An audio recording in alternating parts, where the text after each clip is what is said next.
Sahyadri, trek, पावसाळी वातावरण व घाटातील बाईक राईड या सर्व गोष्टीचा अनुभव शब्दात मांडणं कठीणच.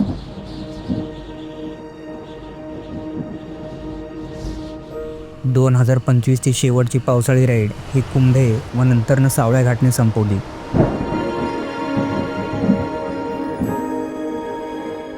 तसं तर दोन्ही ठिकाण एकाच दिवसात उरकून टाकलं. कुंभे वॉटरफॉलला काही ट्रेक करावा लागला नाही, तर सावळ्या घाटसाठी फक्त 20 मिनिटाचा ट्रेक. त्यामुळे दोन्ही ठिकाणं आरामशीर एका दिवसात भेट देऊन होतात.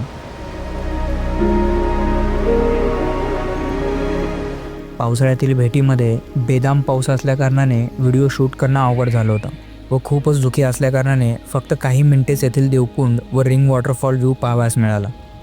म्हणून काही दिवसानंतरच पुन्हा सावळ्या घाटाच्या भेटीसाठी निघालो. पूर्वीच्या काळी म्हणजे अगदी सातवाहन किंवा त्याही पूर्वी प्राचीन भारताचा समुद्रमार्गे जगातील इतर देशांशी व्यापार व्हायचा. कोकणातून सह्याद्री डोंगर रांगेच्या वरच्या भागाला पूर्वी देश संबोधले जायचे. त्यासाठी कोकणातून देशावर येण्यासाठी व देशातून कोकणात उतरण्यासाठी याच सह्याद्रीच्या डोंगर रांगेमध्ये अनेक घाटवाटा पूर्वी वापरात होत्या. त्यातील प्रसिद्ध मार्ग म्हणजे नाणेघाट, जो सातवाहन काळात बांधला गेला व काळाच्या ओघात विलुप्त झालेला प्रसिद्धीपासून दूर म्हणजे सावळ्या घाट, जो मुळशीतून खाली कोकणात उतरण्यासाठी प्राचीन काळात वापरात होता.